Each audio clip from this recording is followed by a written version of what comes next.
Riley Morgan's entire world tilted on its axis when her boss, the ruthless and impossibly handsome CEO, Lachlan Westwood, slid a crisp white document across his mahogany desk. "Marry me," he said, his piercing blue eyes locking onto hers with an intensity that sent a shiver down her spine. Riley blinked, convinced she had misheard. "Excuse me," she stammered, gripping the arms of her chair. Lachlan leaned back, his posture effortlessly commanding. "You heard me. I need a wife. You need financial security." "It's a simple transaction." Her heart pounded against her ribs. This had to be some kind of joke. She had worked as his secretary for 3 years, enduring his demanding nature, late-night emails, and impossible standards. But never not once had she imagined he would propose something this outrageous. "This is insane," she whispered. "People don't just get married for business deals." A flicker of impatience crossed his striking features. "They do when billions are at stake," he corrected.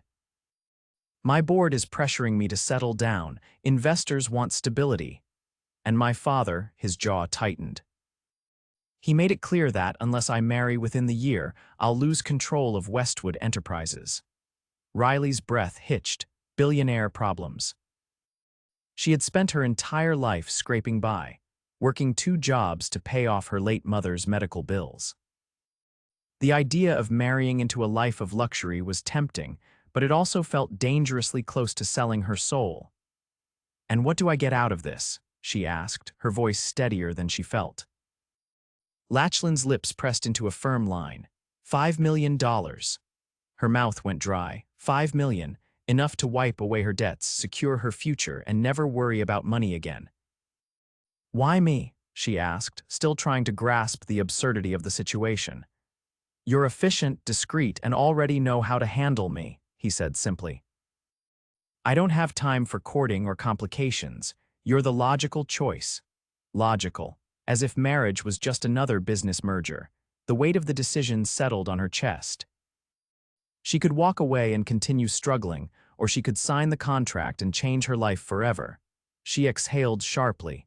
"Fine." "I'll do it." Lachlan nodded once, as if he had expected nothing less.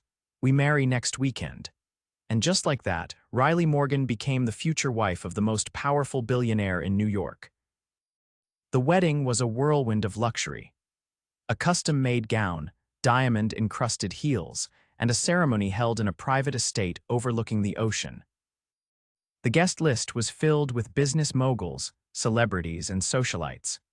All of them believed this was a love match, not a cold, calculated arrangement. Riley walked down the aisle, her fingers trembling around her bouquet. Lachlan stood at the altar in a tailored black suit, looking every bit the untouchable billionaire. His expression remained unreadable as she reached him. The vows were exchanged, the rings slipped onto their fingers, and before she could fully process it, Lachlan leaned in, his lips brushing against hers in a kiss that was meant to convince the world. It was brief, controlled, but something about it sent a jolt of heat through her veins. Then, just like that, it was done. She was Riley Westwood. The honeymoon, or rather, the media spectacle disguised as one was spent on Lachlan's private island. Every detail had been arranged for the perfect illusion of a romantic getaway. Photos of them walking along the beach, sharing candlelit dinners, and laughing over cocktails were strategically leaked to the press. But behind closed doors, things were different. Lachlan was polite but distant. Their interactions were businesslike, each conversation laced with an undercurrent of formality. They had separate bedrooms, no emotional entanglements. No expectations, until one night changed everything. It started with a storm. The rain lashed against the floor-to-ceiling windows as Riley paced the living room, restless. She had tried to sleep, but the thunder rattled the villa, and an unshakable unease settled in her chest. She wasn't expecting Lachlan to find her. "You should be in bed," he said, his deep voice cutting through the storm's roar. She turned, startled to see him standing in the doorway, dressed in nothing but loose pajama pants. Her breath caught. Lachlan Westwood was always perfectly composed, every detail of his appearance immaculate. But here in the dim light he looked different, relaxed, almost human. "I can't sleep," she admitted. He studied her for a moment before stepping forward. "Neither can I." They sat together on the couch, the silence between them thick with something unspoken. Then, without thinking, Riley asked, "Do you ever regret this?" Lachlan's gaze darkened. "No." The air shifted. The tension between them crackled like lightning outside. And then he kissed her. It wasn't like their wedding kiss calculated and controlled. This was raw, intense. His hands tangled in her hair, pulling her closer as if she was the only thing keeping him grounded. Riley melted against him, her heart racing as heat bloomed in her chest. She had spent months convincing herself that this was just a contract, that Lachlan was nothing more than a means to an end. But in that moment, none of it mattered. Because Lachlan Westwood wasn't just kissing her, he was claiming her. Lachlan pulled away first, his breathing uneven, his fingers still tangled in her hair. Riley's pulse thundered in her ears, her lips tingling from the heat of his kiss. She searched his face for some kind of explanation, for any indication that this meant more than just impulse. But just as quickly as the moment had ignited, a cold mask settled over his features. He stood abruptly, running a hand through his already tousled hair. "This wasn't supposed to happen," he muttered, his voice tight. Something inside Riley twisted. She wasn't sure what she had expected, but the abrupt shift in his demeanor stung more than she wanted to admit. She forced herself to stand, her legs feeling unsteady beneath her. "Right," she said, keeping her tone neutral. "We have an arrangement." His jaw flexed, as if he wanted to say something else, but instead he turned and walked toward the sliding glass doors leading to the balcony. The storm had quieted, but the tension between them crackled louder than any thunder. Riley exhaled shakily before retreating to her bedroom, closing the door behind her. She pressed her back against it, willing her heart to steady. This was just a contract, nothing more.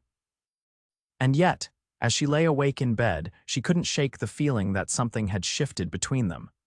The following days were a careful dance of avoidance.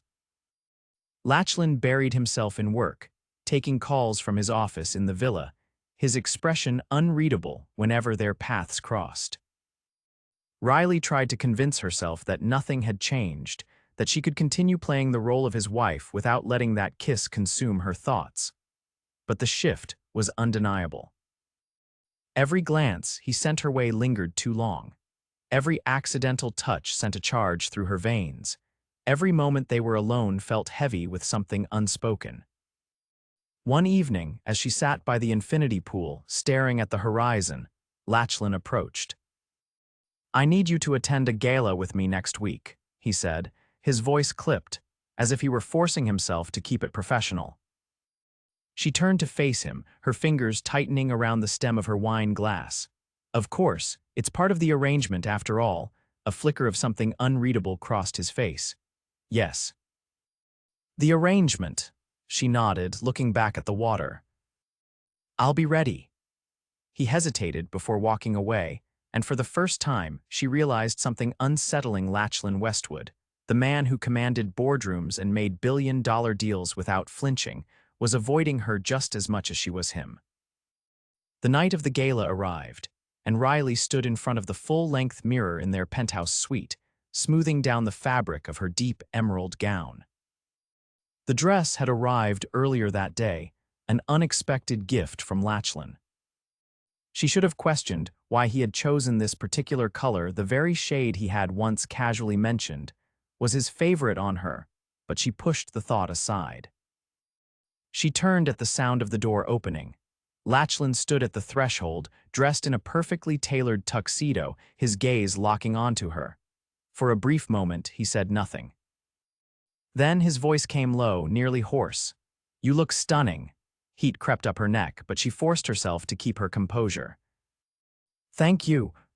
He offered his arm, and after a moment's hesitation, she took it. The gala was held at a grand ballroom in the heart of the city, glittering chandeliers casting golden light over the sea of high-profile guests. As they entered, All eyes turned to them.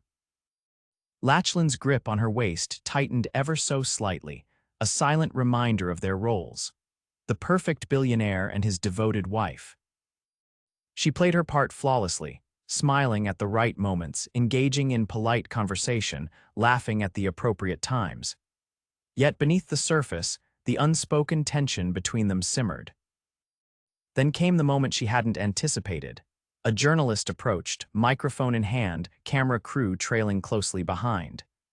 "Mr. Westwood, Mrs. Westwood, you two are the talk of the city. Everyone wants to know, how did you fall in love?" Riley's breath hitched. Lachlan didn't falter. He turned to her, his expression unreadable, and then, without hesitation, he answered. "It was unexpected," he said, his voice smooth, confident. "But sometimes, the most unexpected things are the ones that change your life the most." The words settled over her like a weight, pressing against something deep, something dangerous. Because for the first time since this arrangement began, Riley wasn't sure if he was just playing his part. Riley barely had time to process Lachlan's words before he guided her away from the journalist, his hand firm at the small of her back. The applause from the ballroom blended into white noise, the glittering chandeliers above blurring as they moved through the crowd. She should have been used to this by now, the way he played his role so effortlessly, delivering words that dripped with conviction. But something about the way he had looked at her, the certainty in his voice when he spoke about love, unsettled her in a way she couldn't quite name. They found themselves on the balcony, the crisp evening air a stark contrast to the warmth of the ballroom. The city stretched out before them, lights twinkling like scattered diamonds. Riley turned toward him, searching his face for some unspoken answer. "You didn't have to say it like that," she murmured, her voice quieter than she intended. Lachlan exhaled slowly, his fingers flexing at his sides. "Would you have preferred me to be indifferent? To make it sound like a business arrangement?" She hesitated, because the truth was she didn't know. Every boundary they had set was blurring at an alarming rate. The kiss they had shared, the tension that followed, the way he had avoided her only to look at her now like she was something he couldn't quite figure out. "I don't know what I expected," she admitted. A muscle ticked in his jaw. "Neither do I." The weight of his words settled between them, heavier than the city skyline pressing against the horizon. She should have turned away, should have changed the subject, but instead she found herself drawn closer, as if pulled by some invisible force. "Lachlan," the doors to the ballroom swung open and a voice cut through the moment. "Lachlan." "There you are." A tall, sharply dressed man approached, his presence commanding enough to make Riley instinctively step back. Lachlan's expression shifted, his posture stiffening. "Graham," he greeted, though there was no warmth in his tone. Riley recognized the name instantly. Graham Westwood, Lachlan's father. The man who had set the ultimatum that led to this very arrangement. Graham's gaze flickered to Riley, assessing her with the kind of scrutiny that made her skin prickle. "So this is the woman who managed to tie down my son." Lachlan's hand found hers, his grip firm, as if offering silent reassurance. "This is my wife," he corrected, his voice unwavering. Riley met Graham's gaze head-on, refusing to shrink under his scrutiny. "It's a pleasure to meet you." Graham studied her for a beat longer before offering a tight smile. "We'll see if that remains true." The tension was palpable. Whatever existed between father and son was far more complicated than business. "I assume you're here to discuss the company," Lachlan said, his voice edged with impatience. Graham waved a dismissive hand. "The board is pleased for now, but they're watching, Lachlan. They'll want to see more than just a well-rehearsed act." His gaze flickered briefly to Riley before he added, "They'll want to see proof." Lachlan's grip on her hand tightened just slightly.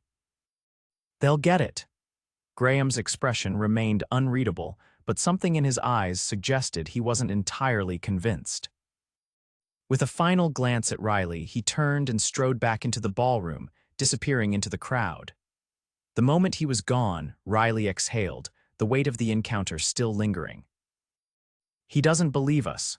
Of course he doesn't, Lachlan muttered. He doesn't believe in anything unless he can control it. Something about the way he said it made her chest tighten. Whatever history Lachlan had with his father, it ran deep. She turned to face him fully. What did he mean by proof? Lachlan hesitated, his gaze drifting toward the city lights. The board wants more than a marriage certificate. They want a marriage. Her breath caught. You mean, they want us to live like a real couple, no separate rooms. No distance. His eyes met hers then, something unreadable flickering beneath the surface. They'll want to see a love story. The air between them thickened, the weight of his words pressing against something fragile and unspoken.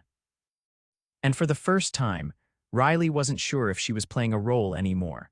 Riley stood by the massive window of Lachlan's penthouse, watching the city lights pulse below. Somewhere between that kiss, the gala, and his father's warning, the lines of their arrangement had blurred beyond recognition. Behind her, Lachlan entered the room, his presence a quiet storm. He had been different since the gala, more attentive, more present. It wasn't just the appearance of a devoted husband for the sake of the board. This was something else. She turned as he approached, his gaze locked onto hers. His usual guarded expression was absent, replaced by something raw, something that made her pulse quicken. "I've been thinking," he said at last. "If we're going to convince the world we're real, we can't keep avoiding what's happening between us." Her breath caught. "And what is happening between us?" Lachlan reached for her hand, his fingers threading through hers as if it were the most natural thing in the world. "I can't stop thinking about you." His voice was quiet, but the weight behind it was undeniable. "It's not just the contract anymore, Riley." The air between them thickened, every inch of space charged with unspoken truths. She searched his face, looking for hesitation, for doubt. She found none. Then he pulled her closer, his arms wrapping around her as if he were afraid to let her go. "I was a fool to think I could keep this transactional," he admitted. "You've changed everything." Her heart pounded against her ribs. She had spent so much time convincing herself that this marriage was nothing more than a means to an end. But with Lachlan looking at her like this, with his touch setting fire to every nerve in her body, she knew the truth. This was no longer about a contract. This was real. And she was falling fast, hopelessly, and entirely. Lachlan leaned in, his lips brushing against hers in a kiss that left no room for doubt. It was slow, deliberate, filled with a depth that made her knees weak. When they finally pulled apart, he rested his forehead against hers. "Stay with me tonight," he murmured. "Not because of the contract, because you want to." She didn't need to think twice, because for the first time since this marriage began, there was no hesitation, only love. Riley woke to the sensation of warmth enveloping her. The weight of Lachlan's arm was draped over her waist, his breath steady against the back of her neck. The reality of their new closeness settled over her like a slow sunrise, illuminating everything she had tried to ignore. She shifted slightly, and the movement caused Lachlan to stir behind her. His grip around her tightened instinctively, as if even in sleep, he wasn't willing to let her go. For a man who had once been so distant, so controlled in every aspect of his life, this vulnerability was startling. She turned carefully in his arms, her gaze tracing the sharp angles of his face. There was something softer about him in this moment, something untouched by the weight of his responsibilities. As if sensing her attention, his eyes fluttered open, their usual sharpness dulled by sleep. For a moment, he simply looked at her, as if trying to commit every detail of her face to memory. Then, without a word, he reached up, fingers brushing a stray strand of hair from her cheek. The tenderness in the gesture sent a shiver down her spine. She didn't want to speak, afraid that words would shatter whatever fragile thing had grown between them in the night. But Lachlan did. "This feels different," he murmured, his voice rough from sleep. Riley swallowed hard, "because it is." His thumb traced the edge of her jaw, his expression unreadable. "I don't think I can go back to how things were before." She should have been terrified by the weight of his words, by the implications of what he was saying. But instead, she felt something else entirely. Hope. Lachlan had spent his life keeping people at a distance, and yet here he was, offering her something real, something unguarded. Before she could respond, his phone buzzed on the nightstand. The sharp sound shattered the intimacy of the moment. Lachlan's expression darkened as he reached for it, his jaw tightening when he saw the caller ID. Riley didn't need to ask who it was. Graham Westwood. Lachlan sat up, running a hand through his hair before answering. "What is it?" Riley watched as his posture shifted, his features hardening into the sharp, impenetrable mask she had once known so well. Whatever his father was saying, it wasn't good. When he finally hung up, his shoulders were rigid with tension. Riley sat up beside him, hesitating before reaching for his hand. "What's wrong?" he exhaled sharply. "He's calling for a board meeting, wants to evaluate our marriage himself." Her stomach twisted. "What does that mean?" Lachlan's gaze met hers, and for the first time since they had started this arrangement, she saw something dangerous flicker behind his eyes. "It means he doesn't think this is real," he said, "and he's going to do everything in his power to prove it." Riley's grip on his hand tightened. But what terrified her most was the fact that, despite what his father believed, this whatever it was between them felt more real than anything she had ever known. Riley sat across from Lachlan in the back of the sleek black town car, her fingers laced tightly together in her lap. The city lights flickered past the tinted windows, but she barely noticed them. The weight of what was coming pressed against her chest like a vice.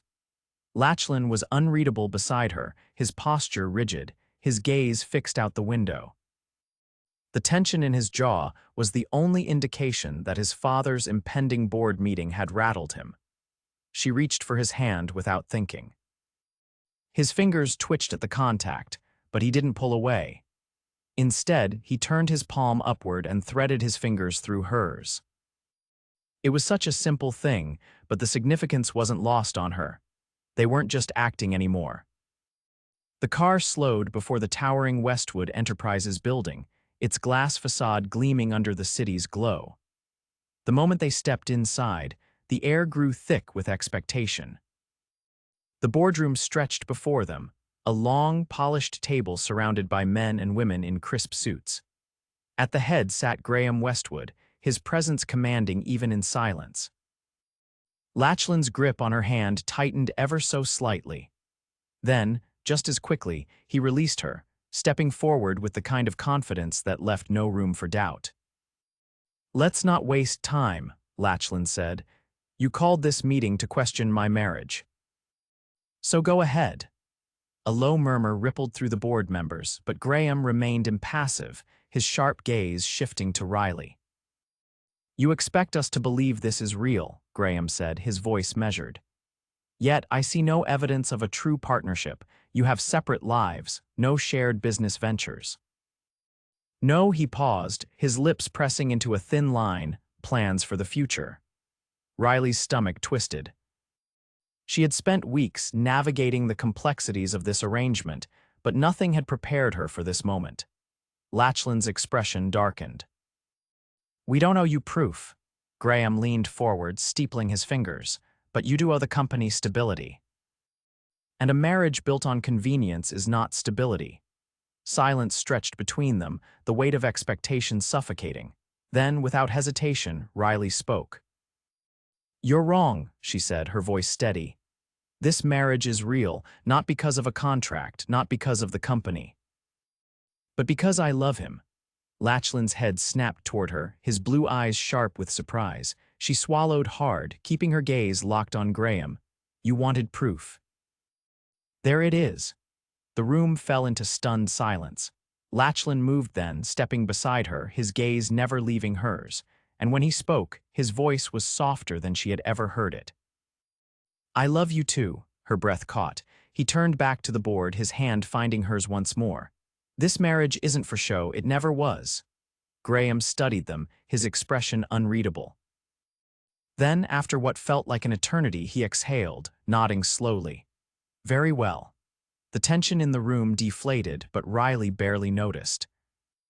Because Lachlan was still looking at her, his fingers tightening around hers as if anchoring himself to the moment. And for the first time since this all began, there was no doubt. This wasn't just an arrangement. This was love.